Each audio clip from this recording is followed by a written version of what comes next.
진리에 이르는 길을 시작하겠습니다. 이번 시간에는 저번 시간에 이어 서울에 있는 지역들의 입지에 대해서 살펴보도록 하겠습니다. 그 전에 다른 현상을 살펴보도록 하겠습니다. 대한민국에서는 전세 가격이 폭등하면서 전세 대란이 일어나고 있죠. 그런데 최근에는 전세 대란에 이어 월세 대란도 일어나고 있죠. 이 기사는 조선일보 10월 11일자에 실린 기사예요. 한번 볼게요. 요즘 집주인들은 보증금을 내려줄 마음은 있어도 월세를 내릴 마음은 없어요. 월세 물건도 별로 없으니 들어오려는 사람은 가격을 따질 것 없이 입주하는 경우가 많죠. 그래요. 새 임대차법이 시행되고 가을 이사철까지 겹치면서 전세금이 크게 오르는 가운데 서울을 비롯한 수도권 지역의 월세마저 오르고 있다. 전세 가격이 왜 폭등하고 있다고 했죠?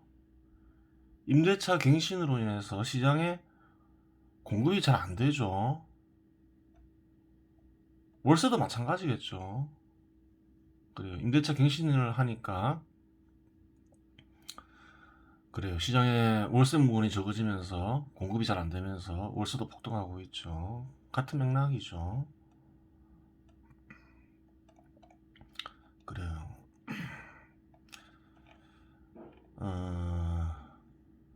임대료가 상승하는 원인은 뭔가요? 여러 요인이 있을 수 있겠죠. 그런데 문재인 정부는 그래요. 임대 사업자와 다주택자들에게 세금을 많이 부과했죠. 예를 들어서 집이 세 채 있으면 한 채는 집을 소유한 사람이 살겠죠. 가족들이 살겠죠. 하지만 다른 집은 뭔가요? 임대주택이죠. 그래요. 세금을 많이 부과하면 어떻게 될까요? 그러면 임대인에게 부과하는 세금이 무엇인지를 알아야 되는 거예요. 그래요.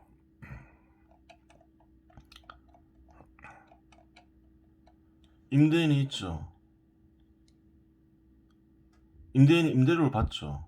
공짜로 받나요? 아니라는 거예요. 뭔가 주택이 개입이 돼 있죠. 그럼 이 주택을 준 건가요? 임차인에게? 아니죠. 이 주택은 임대인 거죠. 그러면 무엇을 주고 임대료를 받았을까요?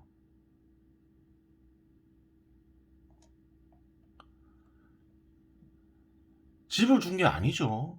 집은 어떤 기능이 있나요? 거주할 수 있는 기능이 있죠. 일정 기간 거주할 권리를 준 거죠. 그에 대한 대가로 임대료를 지불하는 거죠. 그래요. 임대인이 준 거는 집을 준 게 아니에요. 일정 기간 거주할 권리를 준 거예요. 그리고 뭘 받나요? 임대료를 받죠. 뭔가요, 그러면? 무슨 거래를 했네요? 거래를 한 거죠, 거래를. 상품 거래를 한 거예요. 특별한 게 아니에요. 상품 거래를 했어요. 그럼 일정 기간 거주할 권리가 뭔가요? 상품이에요. 상품을 줬으니 당연히 그에 대한 대가를 지불해야 되겠죠. 그에 대한 대가가 뭔가요? 임대료죠. 그래요. 그런데 세금을 부과했어요, 임대인에게. 그럼 이 세금은 뭔가요? 이걸 이해하려면 다음 그림을 보면 돼요. 담배에 세금을 부과하면 뭔가요, 이 세금은? 대한민국에서는 그리고 다른 여러 나라들에서는 상품에다가 세금을 부과하죠. 상품에 부과하는 세금을 보통 부가가치세라고 하죠. 그래요. 일정 기간 거주할 권리가 뭐라 했나요? 상품이에요. 그렇게 되는 거예요. 보이지 않는 것은 상품이 되지 않는다. 그게 아닌 거예요. 보이지 않는 것도 상품이 돼요.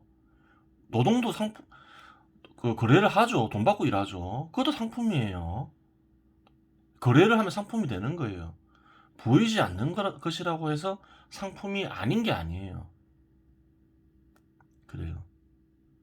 시장에서는 보이는 상품도 있고 보이지 않는 상품도 있는 거예요. 일정 기간 거주할 권리는 보이지 않는 상품이라는 거예요. 그러면 이해가 가죠. 세금을 부과한 거죠.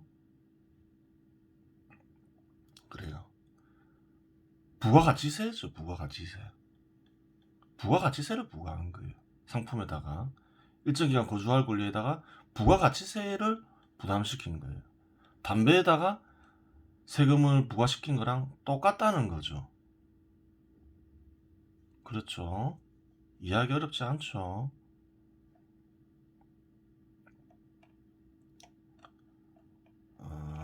그럼 어떻게 될까요? 상품에다가 세금을 부과하면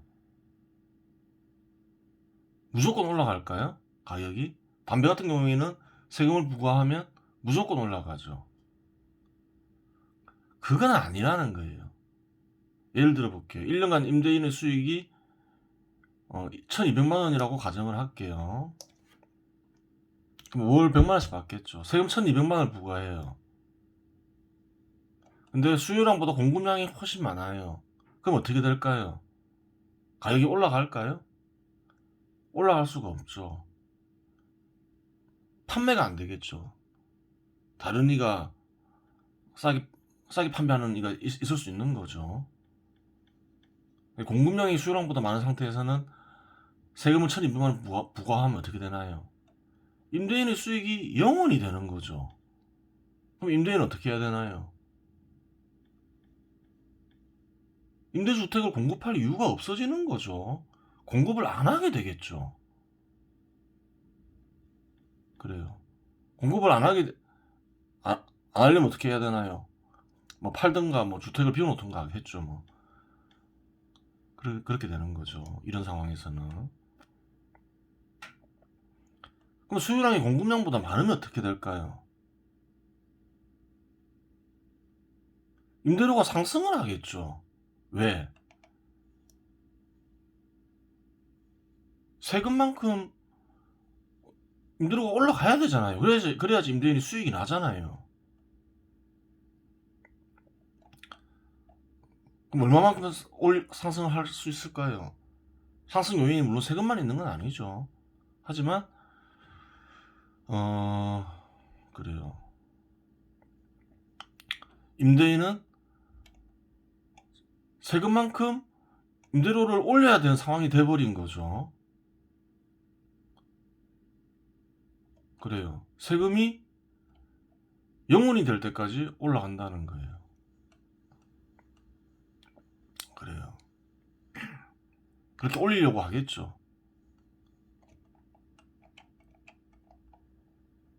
그 세금 뭔가요? 세금은 그래요. 일정 기간 거주할 권리에 붙인 세금은 임대인에게 뭐가 되나요? 비용이라는 거예요. 임대 사업을 하기 위해서는 이 세금을 내야 되잖아요. 이 세금은 임대주택을 공급하기 위한 필수적인 비용이 되는 거죠. 누가 부담하냐는 거예요. 그래요. 비용이 너무 많아서 수익이 발생하지 않아요. 혹은 손해가 발생해요. 그러면 그러한 상품이 공급될 수가 있나요? 공급이 안 된다는 거예요. 공급이 되기 위해서는 그럼 어떻게 해야 되나요? 그렇게 되는 거예요. 보통 일반적으로 우리가 관찰하면 세금만큼 가격이 올라가죠. 이런 경우 어떻게 될까요? 수요량이 공급량보다 많으면 당연히 2,400만 원까지 올라가죠. 그래요. 공급량 수요량보다 많으면 어떻게 되나요? 일단은 안 올라가겠죠. 하지만 포기하게 되겠죠. 임대주택을. 그러면 결국 어떻게 되나요? 수요량이 공급량보다 많아지죠. 그러면 2,400만 원까지 상승하겠죠. 당연한 거예요. 우리는 이러한 현상을 쉽게 살펴볼 수 있어요. 유사한 사례가 어디에 있나요? 담배에 세금을 부과할 경우 부과된 세금만큼 담배 가격 상승하죠.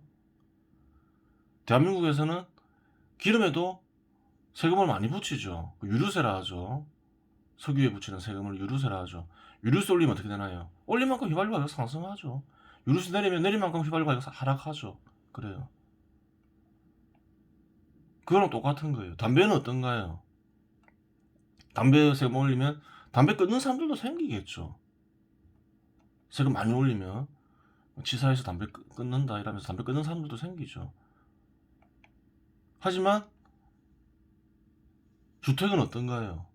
특히 서울 아파트는 어떤가요? 주택이라 봐도 되죠. 치사하다고 집에서 안 살 수가 있나요? 그게 안 된다는 거예요. 담배나 석유보다 더 센 거죠. 더 센 거예요, 이게. 담배는 치사하다면서 끊을 수라도 있지. 집은 치사하다 해서 집에서 안 살 수는 없잖아요. 더 센 거예요, 이게. 이 얘기를 왜 하겠어요? 문재인 정부가 세금을 많이 올렸죠. 다주택자나 다주택자의 주택이나 그 임대사업자의 주택에 세금을 많이 올렸어요. 그러면 기본적으로 어느 정도까지 전세 가격이나 월세 가격이 오르는지 짐작할 수 있다는 거예요. 어떤가요?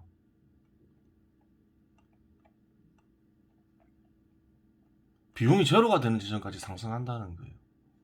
한번 계산해 보세요. 어느 정도인지 계산할 수 있겠죠. 평균 아파트 가격과 임대 아파트 가격과 그래요. 거기에서 이제 부과되는 한 임대료를 구해보면 되겠죠. 그 증가하는 세금을 구해보면 되겠죠. 그럼 바로 구해지는 거예요. 한 10억짜리 아파트 조사해보면 되는 거예요. 그렇게 되는 거예요. 저번 시간에 강북의 강변 쪽을 살펴봤죠. 동쪽을 살펴봤죠. 이번 시간에 서쪽을 살펴보겠습니다. 지하철역이 있죠. 강을 건너는 곳이 있죠. 어디가 있나요? 저번 시간에 이촌에서 시작했죠. 이번에는 용산역에서 시작하겠습니다. 용산역에서 건널 수 있고 마포에서 건널 수 있고 마포역에서 합정역에서 건널 수 있고 디지털 미디어시티에서 건널 수 있죠. 용산역 근처에는 아파트가 몇 개 있죠. 그 옆에 이제 그 이촌역이 있죠. 한가람이 제일 좋은 자리임을 알아봤죠. 용산역을 건너면 이제 어떻게 되나요? 용산역에서 한강을 건너면 노량진이 나오죠. 그래요. 노량진 옆에 보면 여의도가 있죠. 여의도가 좀 많이 발전해 있죠. 지읍이 많죠. 좋은 지읍이 많아요. 빌딩들이 많죠.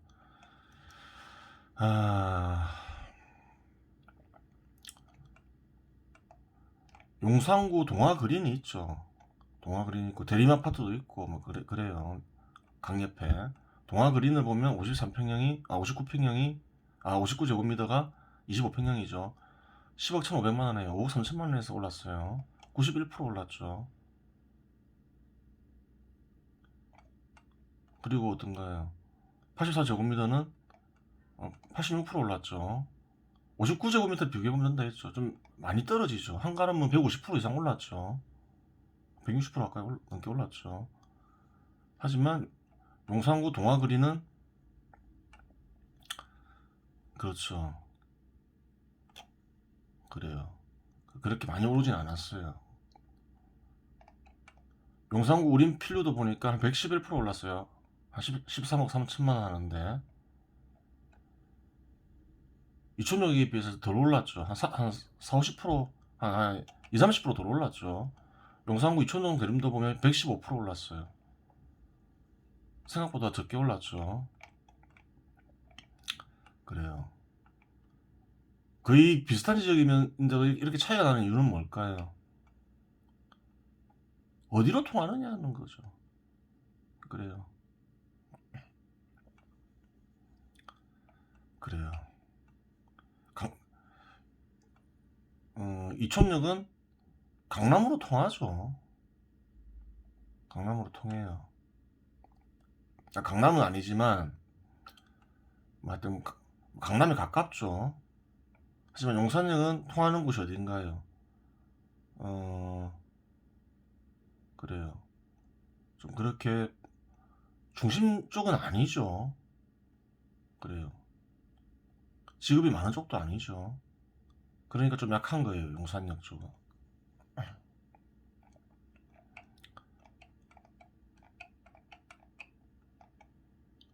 마포구는 어떨까요? 마포구는 보면 삼성 레미안이 있죠. 59제곱미터가 4억 4,600만 원 했는데 2010년도에 11억 3천만 원 했죠. 153% 올랐죠. 84제곱미터는 13억 5천만 원 하는데 한 167% 올랐어요. 많이 올랐죠. 많이 올랐어요. 작게 오른 게 아니죠. 마포 자유도 보면 84제곱미터인데 작은 평수가 없어서 그렇게 한 거예요. 자료가 없어서. 2012년에 6억 2천만 원 했는데 2010년 6월에 14억 8천만 원 해요. 138% 올랐어요. 많이 오른 거예요. 25평대가 있었으면 한 160% 넘게 올랐겠죠. 많이 올랐어요.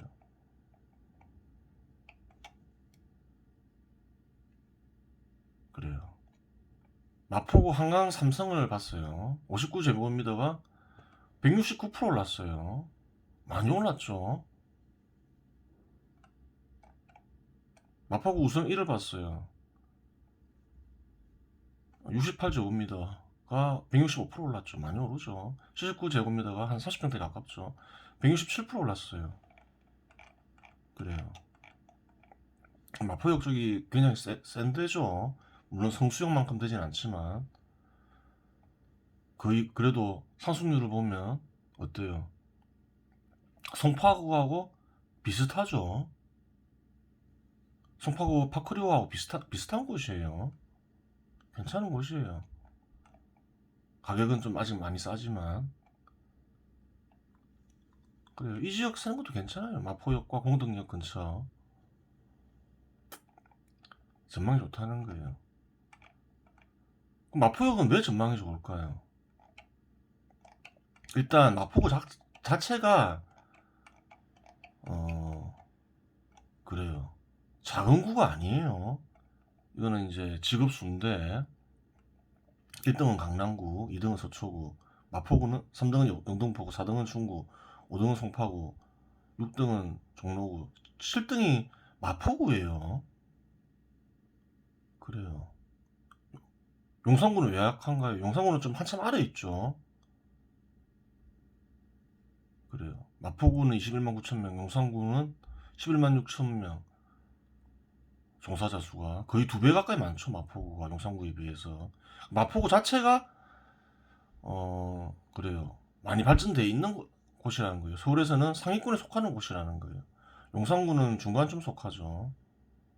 용산구는 그래요. 좀 차이가 좀 나죠. 2배 가까이 나죠. 직업수가. 그리고 마포구가 연결돼 있는 데가 어딘가요? 여의도죠. 여의도에는 직장이 많다 했죠. 영등포구죠. 그래요. 그리고 또 서울 중심으로 이어져 있죠. 강북 중심으로 이어져 있죠. 영등포구가 작지가 않아요. 강남구가 1등, 서초구가 2등, 영등포구가 3등이에요. 작은 곳이 아니에요. 그래요.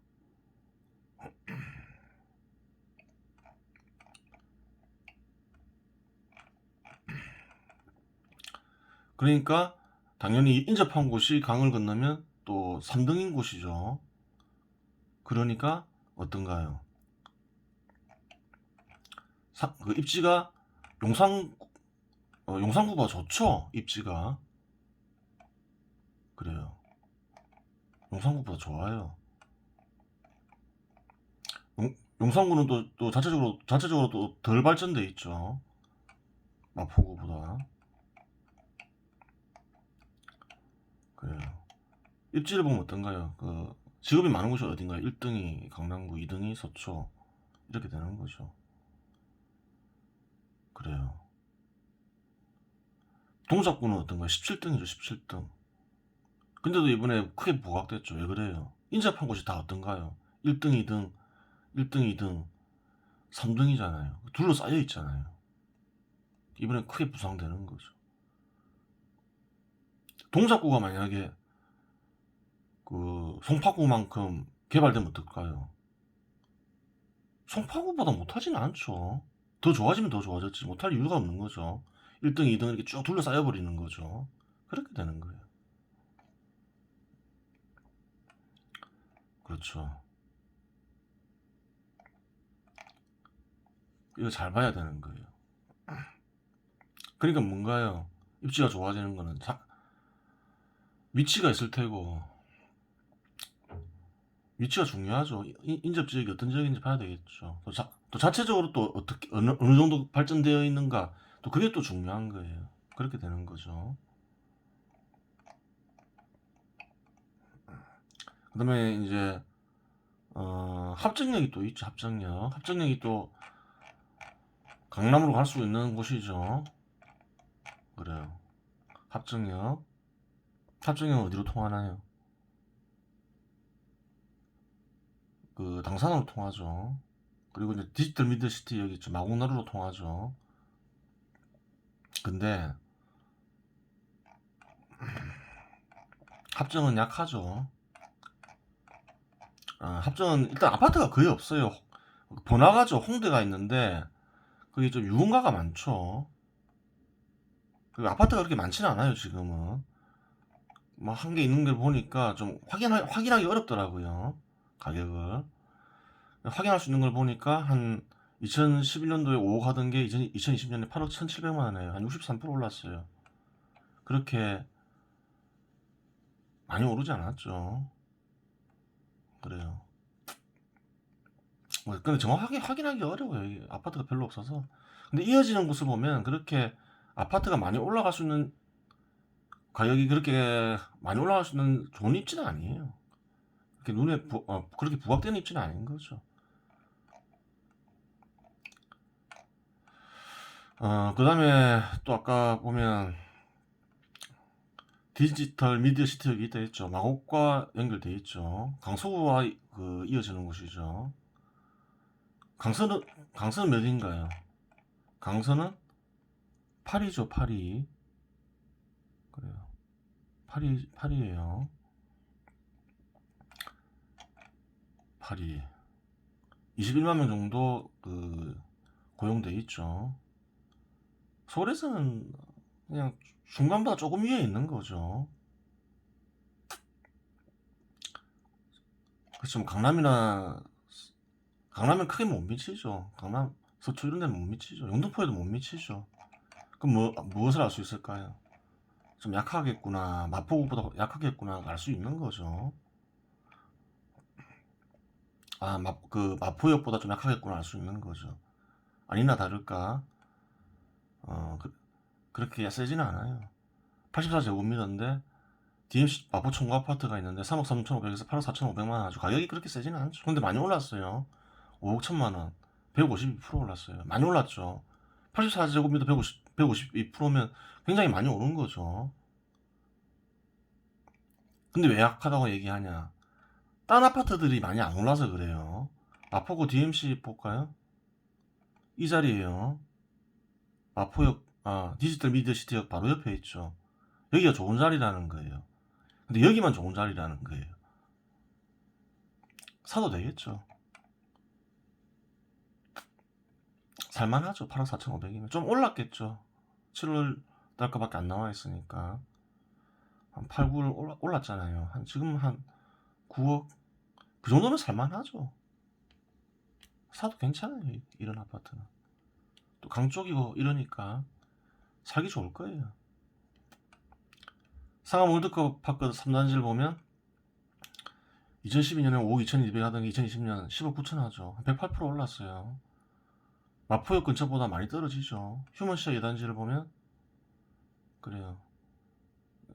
자료가 잘 없는데 2013년 2월이면 2012년 걸로 볼 수 있죠. 3억 8,500만 원 했는데 8억 4,500만 원이에요. 2010년에. 그래요. 한 119% 올랐어요. 그래요. 강북 쪽 보면 어떤가요? 84제곱미터를 보면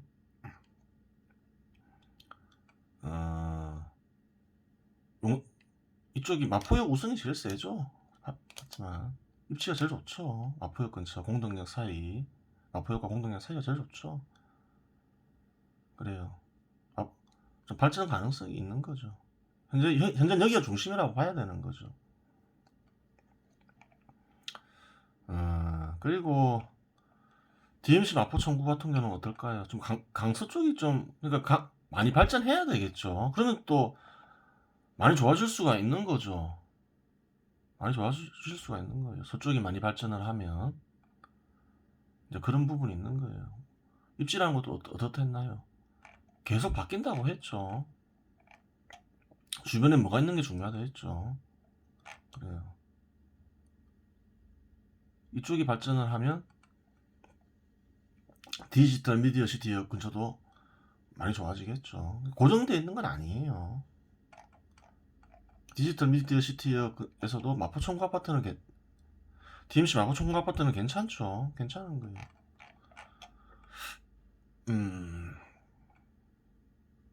그래요. 마포구 우성 1, 좀 오래돼서 그렇지 입지가 좋은 곳이에요. 10억 8,500만 원이면 살만하죠. 우성 1, 마포구 한강 삼성 이런 데는 괜찮죠. 강 옆에 있죠. 그래요. 강 옆에 있는 곳이 좋다 생각하면 강 옆은 좀 비싸잖아요. 막 15억, 19억 이렇게 하잖아요. 근데 이런 건 괜찮잖아요. 사놓으면 괜찮은 거죠. 마포구 한강 삼성 30평대가 15억 9,800만 원에 거래됐네요. 좀 싸게 거래된 것 같죠. 이런 건 사도 괜찮다는 거예요. 마포구 우선 이런 것도 10억 8,500만 원 한다는 거예요. 이런 곳은 시간이 지나면 많이 올라갈 수도 있다는 거예요. 강옆이고 역세권이고 그 지역이 그래요. 발전할 수 있는 거죠. 발전하면 또 괜찮아요. 발전할 가능성이 크잖아요. 마포 자체도 그 규모가 있고 강서 쪽도 발전할 가능성이 크죠. 그러면 먼 미래에는 먼 미래라 해봤자 10년 20년 뒤에는 많이 비싸질 수도 있는 거죠. 그래요. 그래요. 이번 시간 여기서 마치겠습니다.